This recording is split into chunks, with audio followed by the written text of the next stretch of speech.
Assalamualaikum warahmatullahi wabarakatuh. Alhamdulillahirabbil alamin wassalatu wassalamu ala asyrafil anbiya'i wal mursalin wa ala alihi wa sahbihi ajma'in. Subhanaka la ilma lana illa ma 'allamtana innaka antal alimul hakim. Wa la haula wa la quwwata illa billahil aliyil azim. Rabbi ishrah li sadri wa yassir li amri wahlul 'uqdatam min lisani yafqahu qawli. Allahumma 'allimni ma jahiltu wa zakkirni ma nusitu, amma ba'd. Yang dikasihi tuan-tuan imam, tuan-tuan Bilal, tuan-tuan Siap, Nazir masjid, ahli jawatan kuasa masjid, para asatizah, para alim ulama, tuan-tuan guru, hadirin hadirat muslimin muslimat yang dikasihi Allah sekalian. Alhamdulillah, syukur kita pada Allah Subhanahu wa taala, pada malam ini Allah masih memberikan keizinan kepada kita untuk kita datang ke masjid ini solat maghrib berjemaah. Seterusnya Allah memberikan sedikit kelapangan waktu sebahagian daripada kita untuk duduk terus lepas maghrib kita mendengar kuliah maghrib, tazkirah maghrib pada malam ini. Moga-moga dengan demikian Allah menjadikan hati kita ini merupakan hati yang tunduk dan patuh kepada perintah Allah Subhanahu wa taala. Dan dalam waktu yang sama, hati kita ini Allah Taala jadikan hati yang membenci perkara-perkara yang dibenci oleh Allah dan Rasulnya. Moga-moga kita mendapat rahmat, keampunan daripada Allah Subhanahu wa taala, yang mana kita berada di dalam taman, salah satu taman daripada taman-taman syurga Allah Subhanahu wa taala. Muslimin muslimat, hadirin hadirat yang dikasihi sekalian, insya-Allah pada malam ini kita akan sambung pengajian kita. Kita menggunakan sebuah kitab karya Al-Imam Al-Ghazali, iaitu diberi tajuk Di Balik Tabir Kematian, yang mana kitab ini dia membicarakan tentang sakaratul maut, seksa kubur, huru-hara kiamat, padang mahsyar, syurga dan neraka, serta luasnya rahmat Allah Subhanahu wa taala.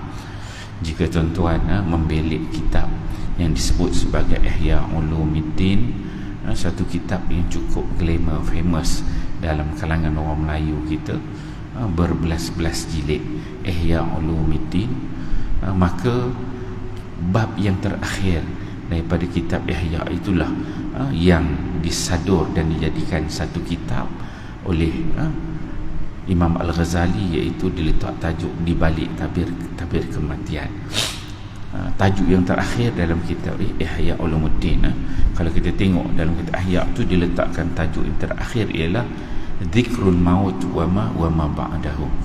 Bab yang terakhir bermula daripada bab yang pertama, membicarakan tentang akhlak, membicarakan tentang kehidupan, tentang taubat, bermula daripada hidup, dan akhir sekali Al-Imam Ghazali diletakkan satu tajuk, nama dia Dzikrul Maut wa ma ba'dahu, iaitu mengingati kematian wa ma ba'dahu. Inilah dia yang diterjemahkan dengan tajuk Di Balik Tabir Kematian. Dan dalam bab yang terakhir ni, Al-Imam Al-Ghazali dia pecahkan kepada dua bahagian. Itu bahagian yang pertama membicarakan tentang persiapan kita untuk menghadapi kematian, dan bahagian yang kedua adalah selepas kita bangun daripada kematian, apa yang akan kita lalui dan akan berlaku. Jadi kuliah kita yang terakhir, kita masih pada bahagian yang pertama, itu membicarakan tentang persiapan kita untuk menghadapi kematian. Dan kuliah kita terakhir di sini ialah pada 18 hari bulan 8 yang lalu. Kita berada pada muka surat 18. Kita berada pada muka surat 18, baru masuk bab yang kedua. Bab yang pertama, Al-Imam Al-Ghazali dia membicarakan tentang tajuk yang berkaitan dengan kematian dan dorongan untuk selalu mengingatinya. Maka mati dan apa dia dorongan untuk selalu ingat mati. Al-Imam Al-Ghazali pecahkan manusia ni kepada beberapa golongan. Ada golongan yang lalai, ada golongan yang nak bertaubat, ada golongan yang dah jadi baik, dan ada golongan yang sangat mengharapkan redha Allah Subhanahu wa taala. So Imam Ghazali pecahkan manusia ni kepada empat golongan. Dan Imam Ghazali dibawakan hadis, ayat-ayat Al-Quran, kisah para salafus soleh, bagaimana nak menjadikan hati kita ini selalu ingat kepada kematian. Itu dalam bab yang pertama. Kemudian dalam bab yang kedua, Imam Ghazali dia letakkan tajuk apa dia? Keutamaan sedikit angan-angan. Sebab bila membicarakan tentang mati, sebenarnya kehidupan kita yang dunia ni yang menyebabkan kita ini tidak berada pada jalan yang terbaik untuk menghadapi kematian. Sebenarnya kita berada dalam angan-angan. Maka Al-Imam Ghazali dia letakkan bab yang kedua, iaitu keutamaan sikitnya angan-angan. Sebab kita angan-angan kita banyak, dan sedikitnya angan-angan kita baru masuk bab yang kedua ini. Imam Ghazali kata jangan tenggelam dalam angan-angan. Bukan kita tak boleh ada angan-angan, kita perlu ada angan-angan, perlu merancang sesuatu, perlu nak menggapai sesuatu, apa yang kita plan, apa yang kita cadangkan dari sudut perkembangan kehidupan. Sehingga kan Nabi SAW sebut, jika berlaku kiamat besok, kamu ada ruang pada hari ini untuk tanam pokok, maka benih pokok tu perlu kita tanam. Begitu, walaupun kita nak mati, walaupun nak berlaku kiamat, jika ada ruang kita kena ambil peluang. Tetapi yang ditekankan oleh Imam Al-Ghazali adalah jangan sampai kita ini peringkat tenggelam dalam angan-angan. Bermula dengan hadis yang dibawakan, hadis Abdullah bin Umar. Rasulullah menceritakan tentang golongan-golongan yang tenggelam dalam angan-angan. Bagaimana Nabi SAW sedikit bergembira, banyak menangis, banyak memikirkan tentang kehidupan akhirat. Okey, kita masuk malam ni muka surat 19. Kata Imam Al-Ghazali, dia membawakan riwayat daripada Abu Sa'id Al-Khudri. Abu Sa'id Al-Khudri meriwayatkan bahawa Usamah bin Zaid membeli seorang budak. Budak ni maksud dia hamba. Ni Usamah bin Zaid ni sahabat. Ini Abu Sa'id Al-Khudri menceritakan bahawa Usamah bin Zaid ni dia membeli seorang hamba perempuan daripada seorang sahabat yang lain yang bernama Zaid bin Sabit, berharga 100 dinar dengan pembayaran tempoh 1 bulan. Lalu aku mendengar Rasulullah SAW bersabda, apakah kalian tidak hairan dengan terhadap Usamah yang baru membayar sampai sebulan setelah ia membeli barang? Sesungguhnya Usamah panjang angan-angannya. Demi Allah yang jiwaku berada dalam genggamannya, setiap saat aku merasa yakin bahawa sepasang kelopak mataku tidak akan terkatup kembali sebelum Allah mencabut nyawaku. Atau aku boleh membukanya kembali dengan keyakinan bahawa aku akan boleh menutupnya sekali lagi sebelum mati. Setiap kali memakan sepotong daging, aku selalu berfikir bahawa aku tidak akan boleh menelannya sampai maut mencekikku. Abu Sa'id Al-Khudri meriwayatkan, dia menceritakan bahawa seorang sahabat nama dia Usamah bin Zaid. Usamah bin Zaid ini dia membeli seorang hamba perempuan daripada seorang sahabat yang lain bernama Zaid bin Sabit. Harga beli itu 100 dinar. 100 dinar harga, 100 dinar. Jadi dengan 100 dinar itu dia beli seorang hamba perempuan, tapi bukan bayar cash. Beli hamba tak bayar cash, kata Abu Sa'id Al-Khudri. Abu Sa'id kata bahawa dia bayar dalam tempoh 1 bulan. Kemudian kata Abu Sa'id, dia dengar Rasulullah SAW komen tentang apa yang dibuat oleh Usamah bin Zaid ini. Dia tahu cerita, satu Abu Sa'id Al-Khudri dia tahu cerita.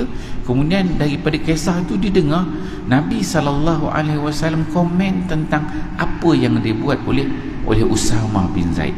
Kata Nabi, kamu tak heran ke bagaimana Usamah yang membayar dalam masa 1 bulan baru selesai bayaran terhadap hamba yang dia beli. Maksudnya beli dengan harga bertanggung. Dia tak bayar cash. Nabi kata, kamu tak rasa heran ke kalau kita hari ni tak pelik tuan-tuan? Mana ada orang beli rumah beli cash, beli kereta, beli motor kan. semua beli, semua kita beli dalam keadaan berhutang kan. Jadi zaman Nabi ni, Nabi dia komen, sahabat yang Usamah bin Zaid, dia nak kaitkan dengan angan-angan. Kata Nabi SAW, Nabi sebut Usamah ni panjang angan-angan dia. Maksudnya dia beli dulu, dan dia kata Nabi SAW, seolah-olah Usamah dia mempunyai keyakinan bahawa dia mampu bayar keseluruhannya sampai 1 bulan.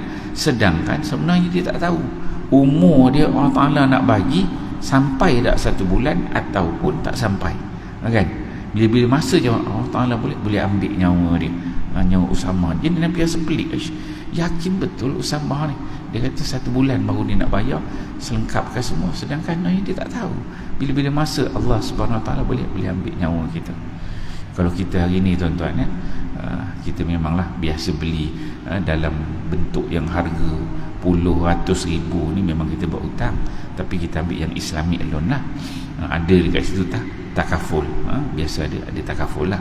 Maksudnya kalau andai kata apa-apa berlaku kepada kita mati ke, kita ada satu bentuk kecederaan, kecacatan yang kita tak mampu untuk bayar, maka pada kita itu sistem takaful itu dia akan membayarkan hutang kita, kan? Adalah yang Islami. Tapi yang ni dia tak sebut takaful. Yang ni Usamah bin Zaid ni dia tak ambil takaful, tapi dia kasih yakin. Nabi sebut sesungguhnya Usamah panjang angan-angannya. Kata Nabi kata, demi Allah yang jiwaku berada dalam genggamannya. Nabi ni bila cakap sesuatu bersumpah dengan nama Allah. Dia kata wallahi wallazi nafsi biyadi, demi jiwa aku yang berada dalam genggaman Allah. Maksudnya aku ni di bawah genggaman Allah, dan bila tak masa Allah SWT boleh buat sesuatu, dan aku bercakap ni berdasarkan apa yang Allah kehendaki, katanya.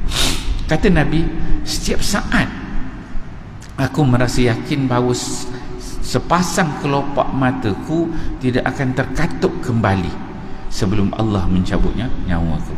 Jadi Nabi mata terbuka, dia nak tutup mata tu pun Nabi dia tak yakin, tak ada keyakinan daripada Nabi bahawa dia boleh tutup mata melainkan dengan izin Allah, dan Allah boleh ambil nyawa dia sebelum dia tutup mata, kata Nabi.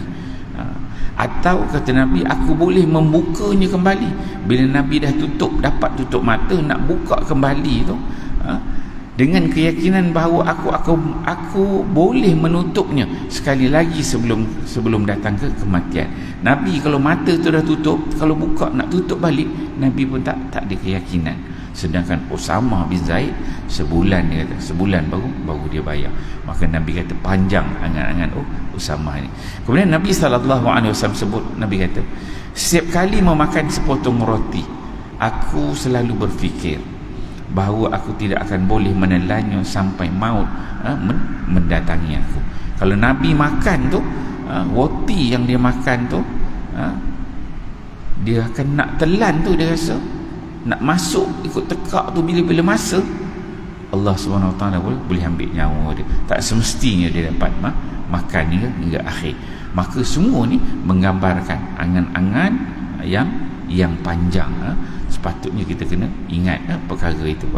Kemudian selanjutnya baginda SAW bersabda, apa kata Nabi?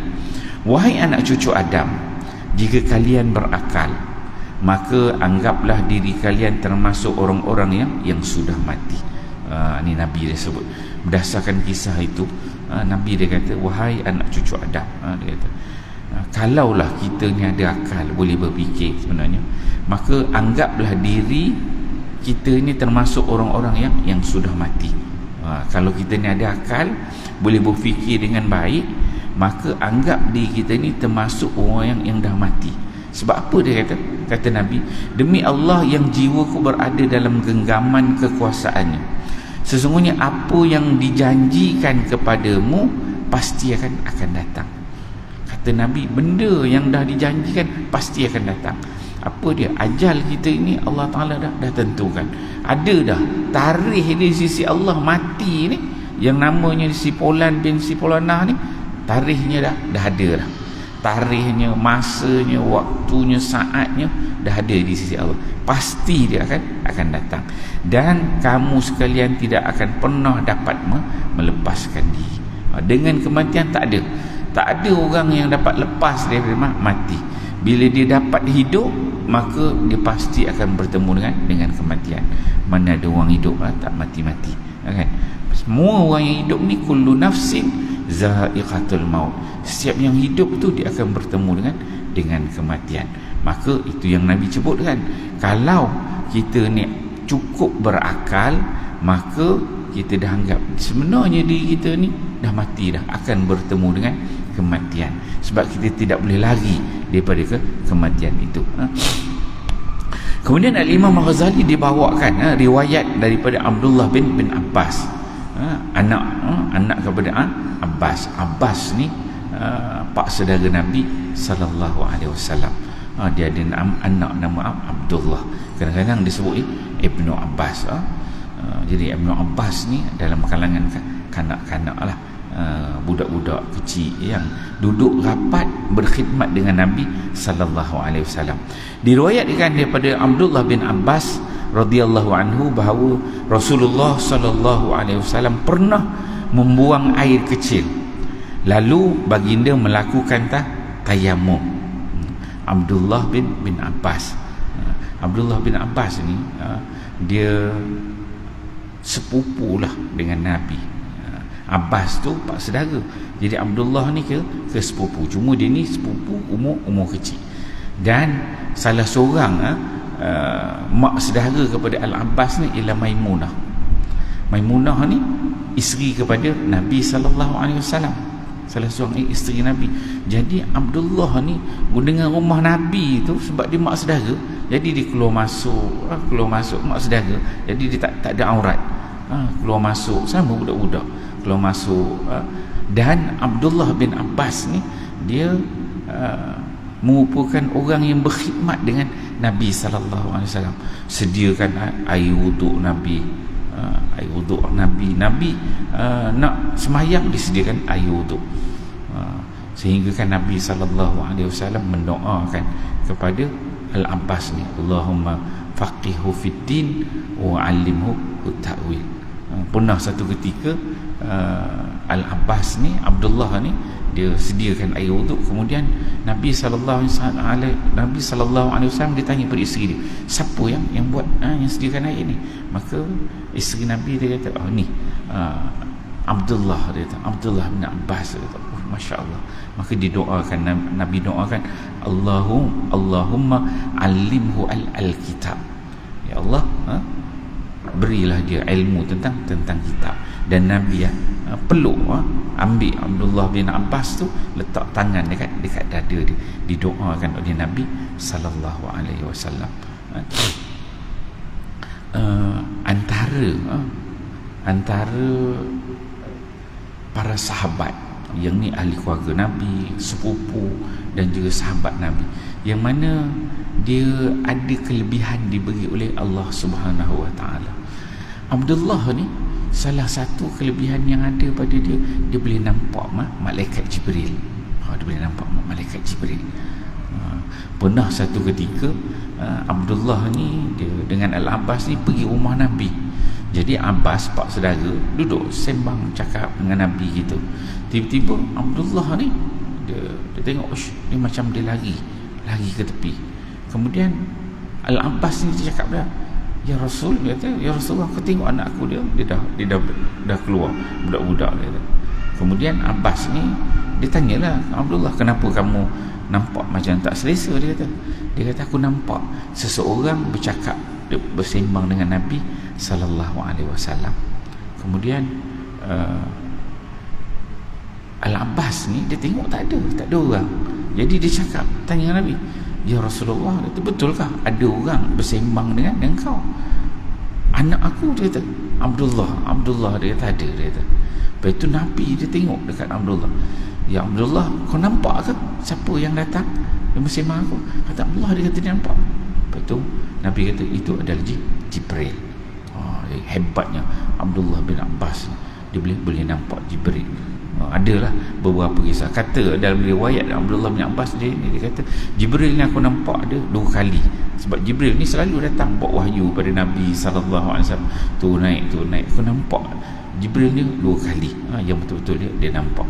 Dan ada waktu ketika tu dalam hadis yang diriwayatkan oleh Abdullah bin Abbas, dia nampak bahawa Jibril datang duduk dengan Nabi. Jibril angkat kepala.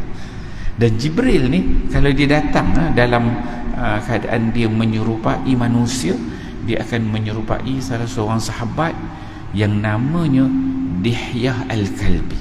Seorang sahabat, orang dia handsome sikit lah, kemas sikit, nama dia Dihyah Al-Kalbi. Dia nampak Dihyah Al-Kalbi, dia nampak seorang sahabat. Jadi malaikat Jibril dia akan menyerupai. Dan itu kelebihannya Abdullah hebat. Kita ni bukan nampak malaikat, tuan-tuan.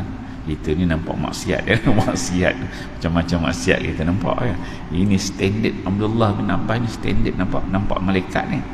Malaikat Jibril pula tu. Ada satu ketika tu bukan malaikat Jibril dia nampak, sampai malaikat lain pun, malaikat yang membawa surah Al-Fatihah dan 2 ayat akhir daripada surah Al-Baqarah. Ada dalam satu riwayat. Datang, mula dia nampak Jibril dongak kepala ke atas. Kemudian Jibril kata, ush, pintu langit dah terbuka, dia kata. Masa tu Abdullah dia nampak berlaku Jibril duduk dengan Nabi sallallahu alaihi wasallam. Kemudian turun pula satu malaikat lagi. Kemudian malaikat tu bersalam dengan Nabi, bagi salam. Dan malaikat tu dia bawa apa dia? 2. Satu, yang pertama dia bawakan nuraini, dua cahaya. Pertama dia bawa turun surah Al-Fatihah, dan yang kedua dia bawa 2 ayat akhir daripada surah Al-Baqarah, Amanar Rasul yang kita baca tu kan, la yukalifullah. Yang mana pada ketika itu Abdullah ni dia nampak, bukan Jibril, malaikat lain pun dia nampak. Dia hebat, dia doakan dia Nabi sallallahu alaihi wasallam. Jadi Abdullah disebut Rasulullah sallallahu alaihi wasallam pernah buang air kecil, lalu baginda melakukan tayamum. Lepas buang air kecil, biasanya kita guna air, tapi tak, Nabi dia bertayamum. Ia lalu berkata kepada baginda, sebab ni Abdullah ni ialah ahli keluarga, sepupu, masuk sekali dengan rumah mak saudara dia. Lalu berkata kepada baginda sallallahu alaihi wasallam, wahai Rasulullah, bukankah ada air dekat dengan anda? Baginda sallallahu alaihi wasallam menjawab. Baginda kata, bagaimana aku boleh tahu? Boleh jadi aku tidak dapat menjangkaunya. Kata Nabi sallallahu alaihi wasallam, aku tak perasan kat mana air tu, dan macam mana aku nak dapatkan air tu, aku tak nampak. Boleh jadi aku tidak dapat menjangkau. Jadi Nabi kalau tak nampak air tu, Nabi cepat-cepat bertayamum. Bila buang air je, tengok air tak ada air. Jadi Nabi tu cepat-cepat tayamum. Tak ada, boleh Nabi relax dulu kan, tunggulah air sampai. Sedangkan Abdullah bin Abbas ni kata ada air dekat situ, tapi Nabi tu terus bertayamum. Jadi Al-Imam Al-Ghazali dibawakan riwayat ni nak menceritakan bahawa Nabi SAW ni dengan angan-angan relax, biar dulu buat, kemudian tak apa, tak. Nabi bukan jenis orang macam tu. Kalau tak ada, Nabi terus tukar pada tayamum. Kalau ada air, ambil air, dia basuh. Kalau tak ada, dengan tayamum, Nabi terus tayamum, dia kata. Kemudian kata Imam Al-Ghazali, dia buatkan satu riwayat lain. Pada satu hari Rasulullah sallallahu alaihi wasallam mengambil 3 batang ranting kayu. Baginda meletakkan yang sebatang di hadapannya, yang sebatang lagi di sebelahnya, dan yang sebatang lagi agak jauh darinya. Lalu baginda bertanya, kalian tahu apa ertinya ini? Para sahabat menjawab, Allah dan Rasulnya yang tahu. Satu hari Nabi SAW dia ambil ranting kayu, ambil 3 batang. Ambil 3 batang, Nabi letak sebatang sini, kemudian Nabi letak sebelah dia 1 batang, sebatang, kemudian letak di sebelah, kemudian lagi 1 batang Nabi letak jauh sikit. Ini kayu tu. Kemudian Nabi tanya dengan para sahabat, ini bagaimana kaedah cara Nabi nak educate, nak didik para sahabat, caranya dengan cara berfikir. Bukan Nabi terus katakan syurga ni gini. Nabi cuba bawakan beberapa contoh-contoh tamsil, beberapa bentuk yang boleh difikirkan oleh para sahabat. Nabi letak ni kayu, 1, 2 kayu, kemudian kita kayu jauh sikit. Lalu Nabi suruh sahabat fikir, kamu tengok ni, wahai para sahabat, apa benda ni, apa yang boleh faham daripada ni. Sahabat pun tengok, apa ni, 1 kayu, kemudian ada kayu dekat, ada kayu yang ketiga agak jauh sikit. Apa makna dia ni kan?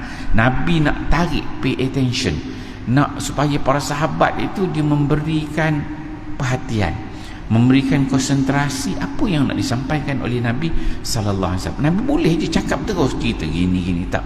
Nabi nak supaya sahabat ni, sebelum Nabi cakap, sahabat ni berfikir tu, apa benda Nabi nak cakap. Nabi bawa contoh gitu. Kemudian Nabi tanya sahabat. Sahabat pun tengok, tak dapat nak explain. Tak faham apa maksud simbolik di sebalik 2 kayu dekat, 1 kayu jauh.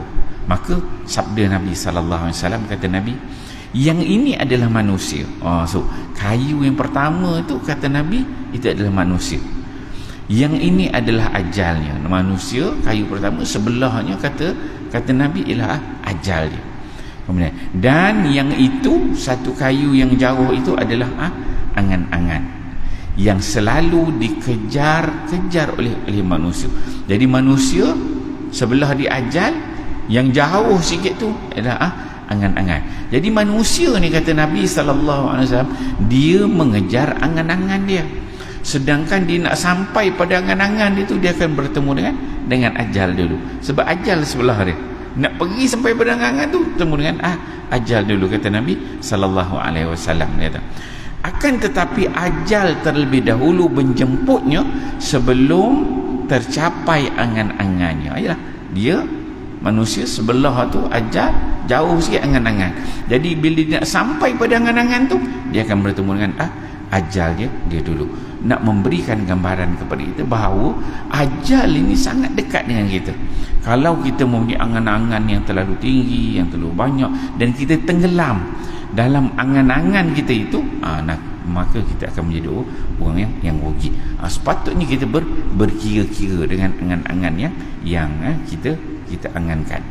Kemudian Imam Al-Ghazali dibawakan riwayat Rasulullah sallallahu alaihi wasallam bersabda. Kata Nabi, dia kata,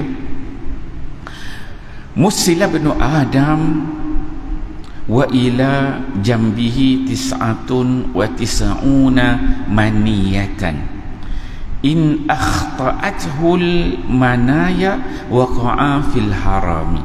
Ni kata Nabi sallallahu alaihi wasallam, perumpamaan manusia itu seakan-akan dikepung oleh 99 macam sebab kematian. Manusia, kata Nabi, seolah-olah dia ni dikepung oleh 99 sebab yang boleh menyebabkan dia mati. Maksudnya kita ni, manusia ni, 99 tu Nabi letak just numbers, nombor nak menunjukkan maksudnya banyak perkara, banyak sebab boleh menyebabkan kita kematian. Mungkin kita keluar pada masjid ni, jatuh tergelecek kat tangga tu, boleh mati. Pergi ke tandas, jatuh kat tandas. Masuk kereta, tiba-tiba orang langgar, boleh mati kan. Bila-bila masa je tiba-tiba duduk, orang runtuh pula masjid ni, contohnya kan. Bila-bila masa je boleh mati. Nabi kata perumpamaan manusia itu seakan-akan dikepung oleh 99 sebab yang boleh menyebabkan berlaku kematian ke atas dia. Kemudian kata Nabi, dan bila mana ia mampu lolos dari semuanya, apabila seorang tu dia mampu lepas daripada yang 99 yang menyebabkan kematian itu, ialah orang ni kalau dia tak nak mati, dia jaga kesihatan dia, makanan dia jaga, kehidupan dia jaga, semua dia jaga. Amal dia jaga, pagi-pagi pergi jogging, makan, jaga kalori dia cukup, semua dia jaga dengan baik. Fit lah, orang yang fit, segala aspeknya dia fit. Maka kata Nabi, dan bila mana ia mampu lepas dari kesemuanya, kata Nabi, ia pasti tidak dapat mengelak daripadanya nyayuk. Ada nyayuk ni tak boleh nak elak, kata Nabi sallallahu alaihi wasallam. Bila datang penyakit nyayuk ni, dia akan kena. Orang yang dalam bidang perubatan ni kata, dia bila nyayuk tu, otak kita ni akan kecut. wa minhum man yuraddu ila arzalil umuri likai la ya'lama ba'da ilmin syai'a. Allah Ta'ala sebut dalam Quran, ada dalam kalangan manusia ni yang Allah Subhanahu Wa Ta'ala bagi dia kena penyakit nyayuk, yang mana Allah Ta'ala sebut kami yuraddu ila, kami kembalikan dia ni seperti zaman kanak-kanak, la ya'lamu syai'a, sehingga dia jadi macam baby. Walaupun dah tua, umur 60-70 tahun, tapi kami kembalikan dia ni macam keadaan baby yang dia tak tahu apa-apa. Itu bagi orang nyayuk. Maka kata Nabi, nyayuk ni tak boleh nak elak. Dia jagalah kesihatan, semua sihat, cukup semua. Dia punya darah dia gaut tak ada, kecem manis tak ada, sakit jantung tak ada, buah pinggang tak ada, semua tak ada. Okey, penyakit bagi orang yang dah berumur semua tak ada.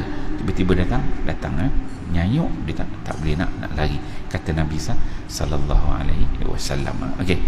Kemudian Imam Ghazali bawakan riwayat daripada Abdullah bin Mas'ud. Abdullah bin Mas'ud menyebutkan bahawa pada satu hari Rasulullah sallallahu alaihi wasallam membuat garis persegi 4. Ni tadi 3 batang kayu. Yang ni cerita kisah Abdullah bin Mas'ud ni pula.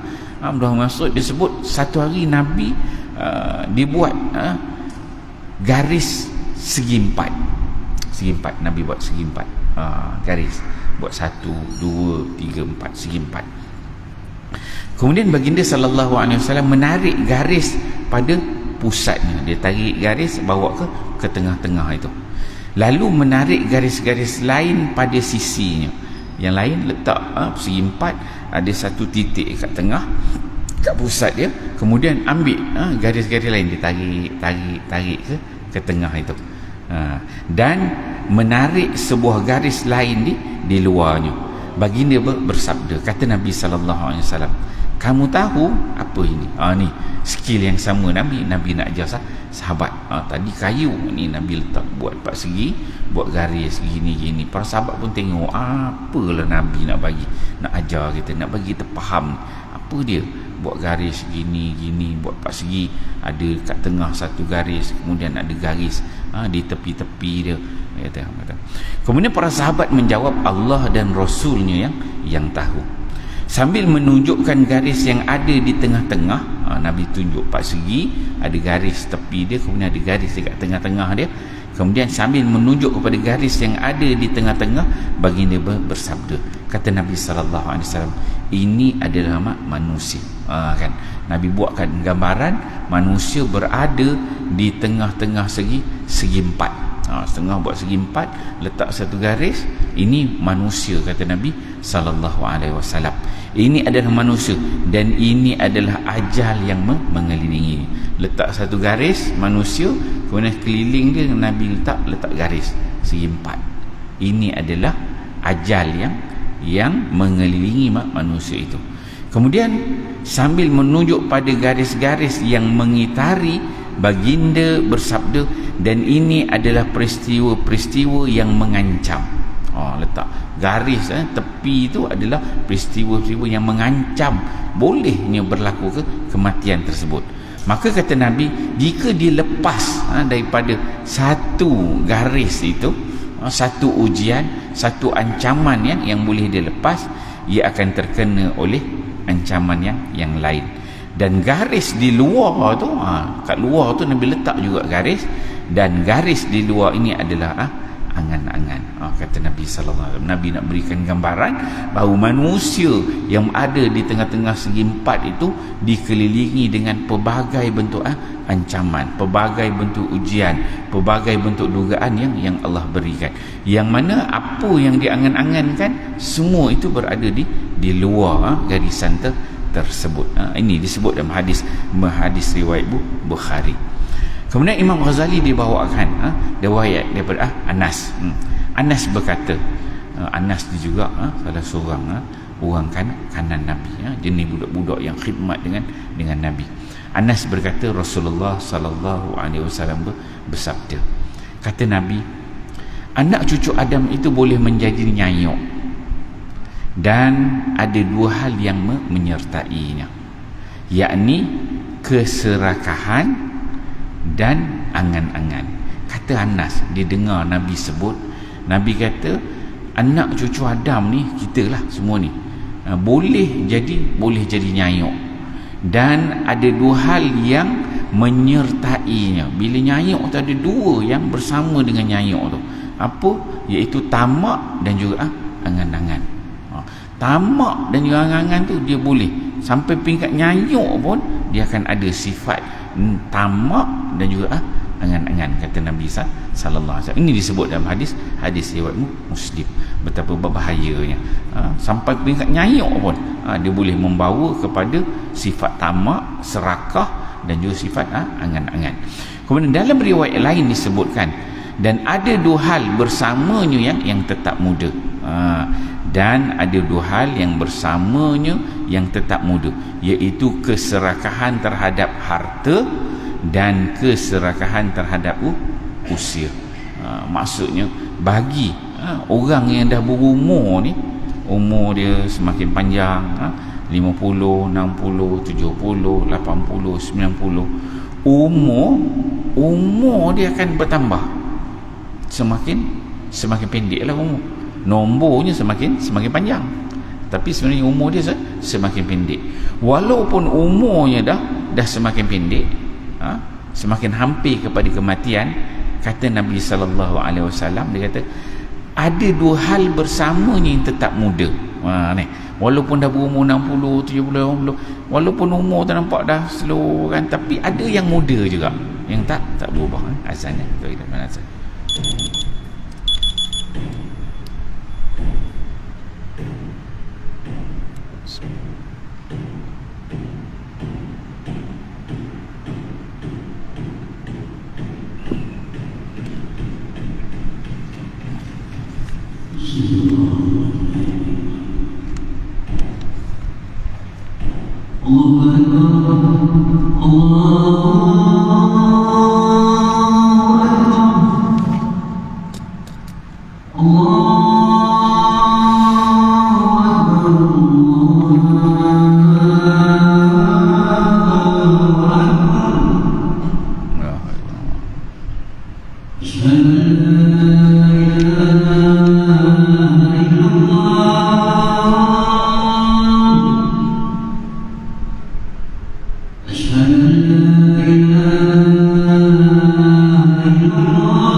Muslimat dan hadirat yang dikasihi sekalian, kita sambung sikit lagi habiskan muka surat 21 ni. Jadi Nabi sallallahu alaihi wasallam sebutkan, Nabi kata seseorang yang dah berumur, umurnya semakin lanjut, umurnya semakin tua, hampir kepada kematian, walaupun dia ni dah berumur, sebenarnya ada dua perkara kata Nabi SAW yang tetap muda dengan orang itu. Kata Nabi, yang pertama ialah keserakahan terhadap harta. Umur 60, 70, 80, tapi cerita bab harta, macam umur 20 tahun kan. Semangat kita lagi. Tapi cerita bab harta, tak boleh. Tetap nak. Ada peluang untuk harta, nak. Cerita bab harta ni umur tak boleh nak tinggal, masih ada. Itu yang pertama Nabi sebut. Maksudnya bila sebut harta, benda yang boleh simpan, ada, boleh properties, walaupun dah berumur, dia tak nak lepaskan peluang tu ni, dia nak ambil. Walaupun sebenarnya dia nak tinggalkan dah dunia ni, kalau umur dah 70, 80 kan, harta ni tak boleh buat mana kan? Sebab harta ni benda yang akan kita tinggalkan. Tapi sifat manusia itu bila sebut harta, 70, 80 pun dia nak juga. Sedangkan sebenarnya tak lama dah Allah Ta'ala bagi umur tak setahun, 2 ke 2-3 bulan, kita akan tinggalkan dunia ni. Tak ada apa yang kita buat. Tapi jenis nama manusia ni standard dia begitu. Bila harta, tetap nak simpan lagi dunia kan. Tapi kalau cerita tentang akhirat, boleh buat pelan-pelan kan, sikit-sikit. Tapi kalau yang dunia harta tu, tetap dia akan cari, akan dapatkan. Itu yang pertama. Kemudian yang kedua, dan keserakahan terhadap usia. Pertama dia sudut harta kalau dia tetap nak juga. Yang kedua, keserakahan terhadap usia. Walaupun dah berumur 60, 70, 80 tahun, dah umur dah dekat hampir kepada kematian, tapi dia juga mengharapkan dia tak mati. Nak umur tu boleh nak panjang lagi, panjang lagi. Dia ada serakah terhadap usia tu. Tak adalah dia kata umur aku ni dah 70 dah, alhamdulillah. Kalau Nabi umur 63, aku ni dah makan subsidi 7 tahun dah. Sebab Nabi sebut umri umati baina sitti wa sab'in. Umur umat aku, kata Nabi, antara 60 hingga 70 kan. Dan Nabi umur 63. Jadi kalau dia dah umur 70, kalau compare dengan Nabi dah makan subsidi 70. Ada yang dah hampir 80 tahun. Kalau Nabi sebut 60, 70, aku dah 80, 10 tahun lebih dah daripada Nabi sebut dapat subsidi Tapi walaupun umur 80, dia doa lagi, ya Allah panjangkanlah umur aku. Mana orang umur 80 umur, ya Allah matikanlah aku besok. Tak ada orang doa macam tu kan. Orang akan doa terus supaya tu tak boleh nak panjang lagi, nak panjang. Itu yang Nabi sebut. Keserakahan terhadap usia. Semua kita ni manusia semua sama. Kita tak nak pada mati, tak nak mati, nak hidup. Dan mati ni sesuatu yang menyeksakan, sesuatu yang menakutkan, sesuatu yang semua orang tak nak, yang menyedihkan. Sepatutnya dengan kematian ni kita semakin hampir, dan kita semakin buat persiapan untuk kita pergi kepada kematian itu. Contoh tuan-tuan, contoh kita nak pergi outstation, tuan-tuan nak pindah, contoh duduk kat sini kat Meru, dekat Setia Alam ini, kemudian nak pindah duduk dekat Sabah. Bila? Orang kata lagi 1 bulan. Maka setiap hari tu kita akan fikir apa preparation. Ni nak pindah teruslah, tak balik. Dah beli rumah kat sana. Jadi bila kita tahu kita nak pindah ke Sabah, kita akan sedia kat Sabah tu, kena cari rumah, beli rumah, siapa jiran, apa kenderaan kita. Jadi sampai tarikh masa kita berangkat itu, kan? Cukup 30 hari, besoknya kita punya flight, kita dah betul-betul perform, dah betul-betul bersedia untuk terbang besok. Bukannya bila tiba tu besok terbang, alamak, kalau boleh extend lagi sehari lah, extend lagi. Tak, sepatutnya begitu. Antara kehidupan dunia dan akhirat sepatutnya begitu. Bila tiba masa tu, kita pergi. Dan kita dah ada satu persiapan yang lengkap untuk di alam sebelah sana. Kalau tadi kita pergi ke Sabah, di Sabah tu dah ada dah rumah, dah ada kenderaan, dekat airport dah ada orang sambut semua, dah siap dah, kita prepare untuk duduk di sana. Itu baru kita buat persiapan, dah ada dah. Kalau dalam kerangka kita mati kita dah tahu dah besok aku mati, malaikat ni akan datang begini sampailah kita bertemu dengan Allah Subhanahu wa taala. Itu Nabi sebutkan. Kemudian Rasulullah sallallahu alaihi wasallam bersabda, kita berikan sikit lagi muka surat ni. Naja awalu hazil ummah bil yaqini waz zuhdi wa yuliku akhiru hazil ummah bil bukhli wal amali.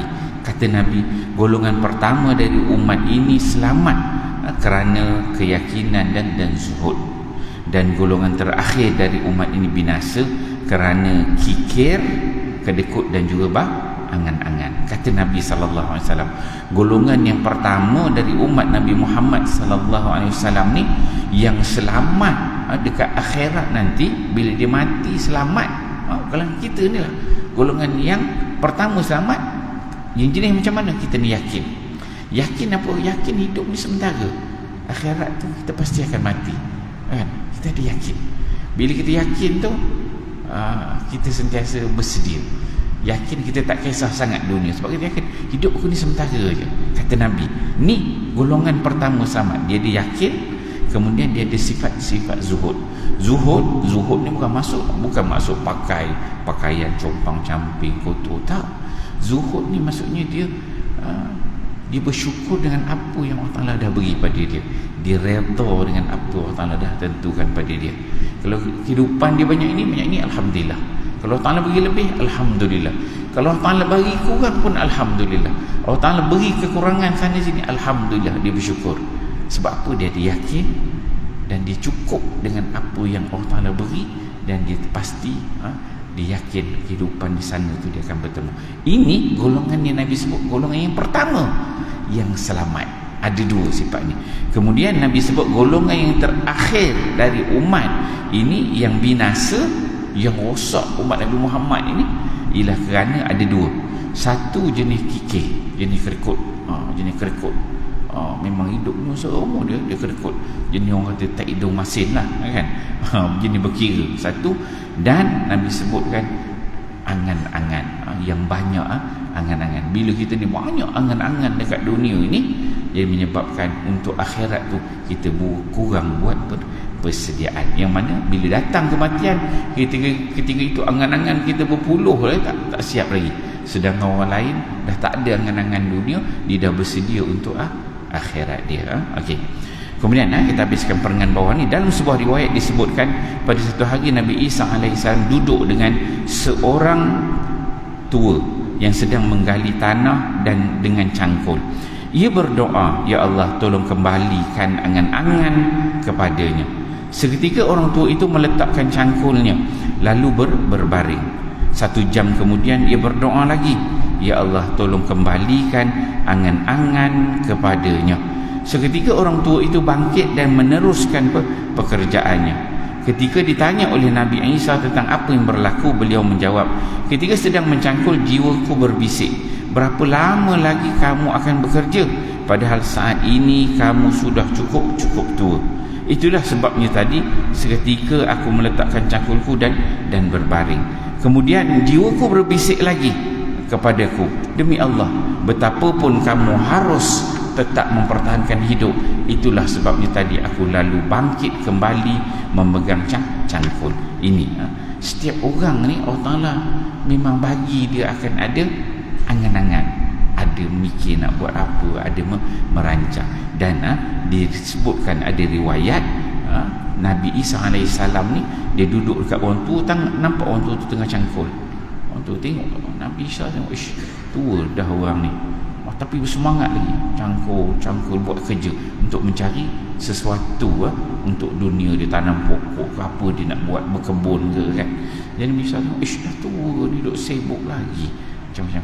Maka Nabi Isa doa kepada Allah, minta buang kejap angan-angan dia tu, kan, bagi dia beringat sikit. Kemudian orang tua tu pun berhenti, bagi. Kemudian Dia terfikir orang tua tu, aku ni dah tua dah, bila lah nak mati, dah dekat nak mati, bagi dia rehat. Kemudian Nabi Isa doa lagi, minta balik ke balik angan-angan. Bila dia dapat balik angan-angan tu, orang tua tu bangun, orang ni kena terus kerja sebab aku kena teruskan ke kehidupan. Itulah manusia yang Allah SWT ciptakan sifat ni memang ada angan. Cuma Al-Imam Al-Ghazali berikan kita ingatan, bawa kita supaya kita ni tidak tenggelam dalam angan-angan dalam kehidupan dunia kita yang sementara. InsyaAllah kita berhenti pada muka surat 22. Kita sambung pada kuliah ini yang akan datang insyaAllah. Auzubillahi minasyaitanirrajim. Bismillahirrahmanirrahim. Alhamdulillahirabbil alamin wassalatu wassalamu ala asyrafil anbiya'i wal mursalin wa ala alihi washabbihi ajma'in. Allahumma ja'al jam'ana hadza jam'an marhuma wa tafarruqana min ba'dihi tafarruqan ma'suma wa la taj'alillahuma fina wa la ma'ana wa la man yattabi'una syaqiyya ولا مترودا ولا محروما برحمتك يا ارحم الراحمين.